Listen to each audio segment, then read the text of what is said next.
রাজধানীর কিছু নির্বাচিত শিক্ষা প্রতিষ্ঠানে পরীক্ষামূলকভাবে ৩ দিন অনলাইন ও ৩ দিন সশরীরে ক্লাস নেওয়া হবে। দুপুরে আন্তর্জাতিক মাতৃভাষা ইনস্টিটিউটে এক সংবাদ সম্মেলনে কথা জানান শিক্ষামন্ত্রী আ.ন.ম এহসানুল হক মিলন। চাপিয়ে দিয়ে নয়, এ সংমিশ্রণ পদ্ধতিতে আসতে আগ্রহী প্রতিষ্ঠানগুলোই তা কার্যকর করবে।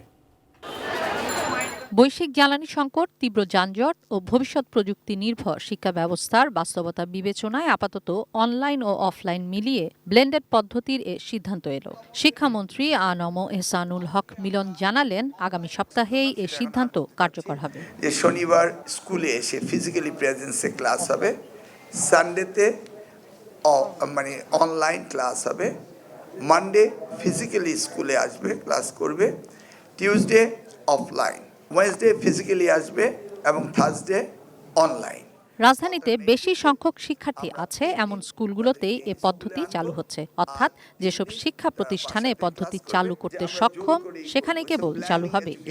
Those who can afford, especially the good, renowned and huge crowded school, those students comes with the car. এটা আমরা কোনো হার্ড অ্যান্ড ফাস্ট রুলে যাচ্ছি না। আমাদের এই 10টি খ্যাতনামা স্কুলকে দেখে যদি অন্যরাও তারা ব্ল্যান্ডিং এডুকেশন যেতে চায়, তাদের বাচ্চাদের যদি তারা কম্পিউটারে অ্যাকোয়েন্টেড করতে চায়, বি মাই গেস্ট, ওয়েলকাম। জ্বালানি সংকট মোকাবেলায় কোনো শিক্ষা প্রতিষ্ঠান সোলার চালিত স্কুল বাস নিতে চাইলে সরকার সেগুলোকে ট্যাক্স ফ্রি সুবিধা দেবে বলেও জানান মন্ত্রী। সোলার এনার্জি কার যেগুলি রয়েছে সেই কার তারা কিনতে পারে, তাদের কোনো ট্যাক্স দিতে হবে না। সংবাদ সম্মেলনের আগে শিক্ষা সংশ্লিষ্ট অংশীজনদের সঙ্গে মত বিনিময় হয় শিক্ষামন্ত্রীর। শিক্ষকরা প্রতিষ্ঠানের সশরীরে থেকেই ক্লাস নেবেন। অনলাইন ক্লাসের বিষয়ে তারা বেশ কিছু প্রস্তাবনাও তুলে ধরেন অনুষ্ঠানটিতে।